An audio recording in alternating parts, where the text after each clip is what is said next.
reflecting the force permanent man in the town by in told truth. Like, so the link to the video with the description below. Go and check them out. So let's get into this Viking 3, 2, 1. Whoa.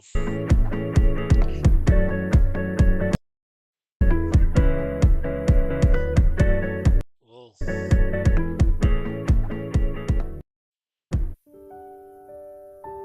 The town of Maplewood had never kept a secret in its entire history. Every birth, every heartbreak, every quiet shame had eventually found its way out, passed from one kitchen table to the next, carried down Main Street in whispers until it became something everyone knew and no one admitted to knowing. That was simply the nature of small towns. That was simply the nature of Maplewood. So when Nathan Cole walked out of the local clinic on a gray Tuesday morning, with tears he was trying very hard to hold back, it was only a matter of time before the whole town knew what the doctor had told him. Nathan was 32 years old. He had lived in Maplewood his entire life, and he was pregnant. He had suspected it for nearly 3 weeks before he finally made the appointment. He had told himself it was exhaustion from working long hours at the construction firm. He had told himself the nausea was something he ate, the dizziness a sign that he needed more sleep, more water, more of something simple and easily fixed. He had spent 3 weeks explaining away every symptom because the alternative, the thing his body was quietly, insistently telling him, was something his mind was not ready to accept. But bodies are patient.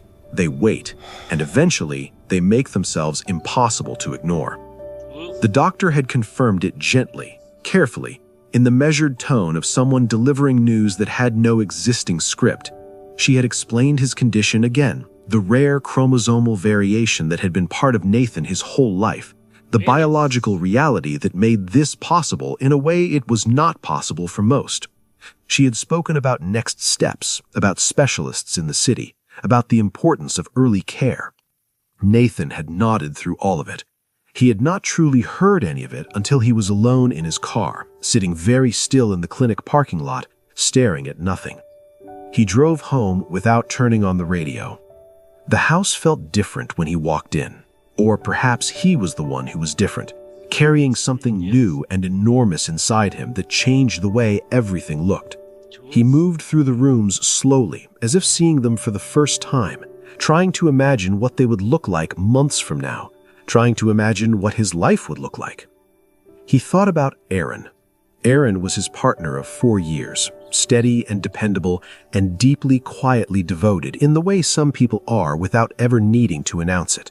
They had met at a work conference in the city, two men from different worlds who had somehow found the same wavelength within an hour of knowing each other. Aaron had relocated to Maplewood 18 months later. He had never once made Nathan feel as though that was a sacrifice. Nathan had told Aaron about his condition early in their relationship, before things had grown serious, because he believed Aaron deserved to know before he chose to stay. Aaron had received the information with the same calm steadiness he brought to everything, not dismissive, not overwhelmed, simply present and accepting and entirely unchanged in the way he looked at Nathan afterward. That memory was the only thing that kept Nathan from completely falling apart that afternoon. He told Aaron that evening. He sat across from him at the kitchen table and laid out every word as plainly and honestly as he could, because he had never known how to be anything other than direct with the man he loved. He watched Aaron's face move through surprise, through something unreadable, before a long and careful silence, before it settled into something that looked quietly and unmistakably like resolve. Aaron reached across the table and took Nathan's hand without a word. That was enough. That was everything. But Maplewood was another matter entirely. The news spread the way news always did, quickly, thoroughly, and without mercy. By the end of the week, Nathan could feel the town's awareness of him like a physical weight. He noticed the way conversations paused when he entered a room. He noticed the stares that tried to disguise themselves as something else. He noticed the neighbors who suddenly found reasons to be busy when he passed, and the ones who went out of their way to be kind in the exaggerated, self-conscious manner of people who wanted credit for their open-mindedness. He said nothing about any of it.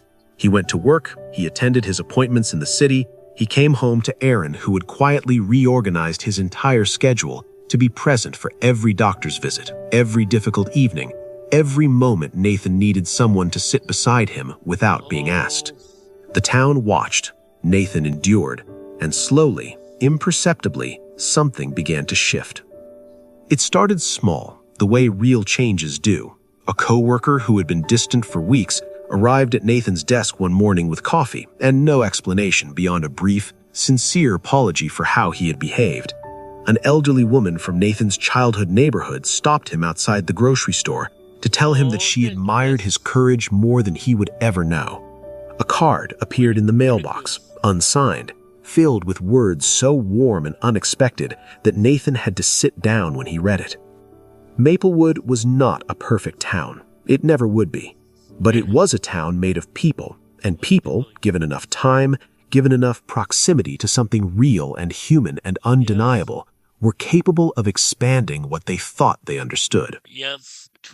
Nathan's son was born on the first warm morning of spring.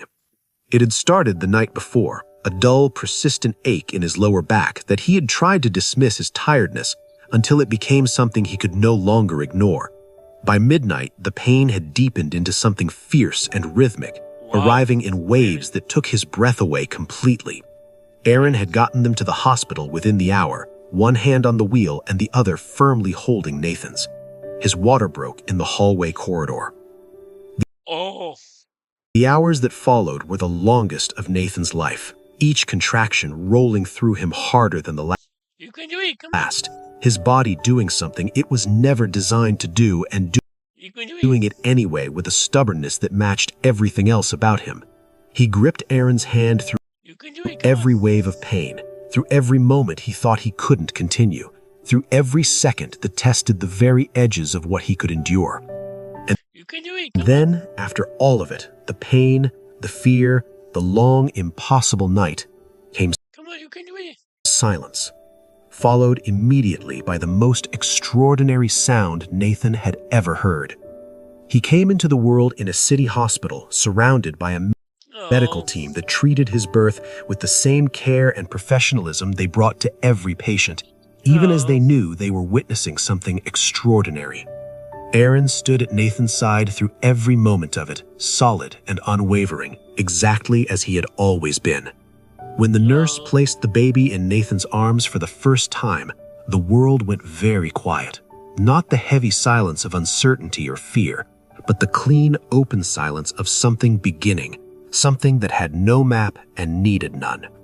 In a hospital room several hours from Maplewood, a family of 3 took their first breath together.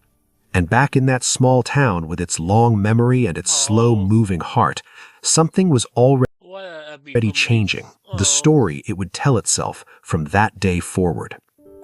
Not every path has been walked before. Not every story has a guide or a blueprint or someone who has gone ahead to show the way. Some people simply walk forward anyway, and in doing so, they make the path for everyone who comes after. If this story moved you, subscribe for a brand new story every single week, each one different, because every kind of love deserves to be heard. Wow, that was the first Pokemon in the town by Into Truth. The link to the video will be in the description below. Go and check them out. In pop like and flag. And comment below if you want to see more reaction like this one. And subscribe if you're new.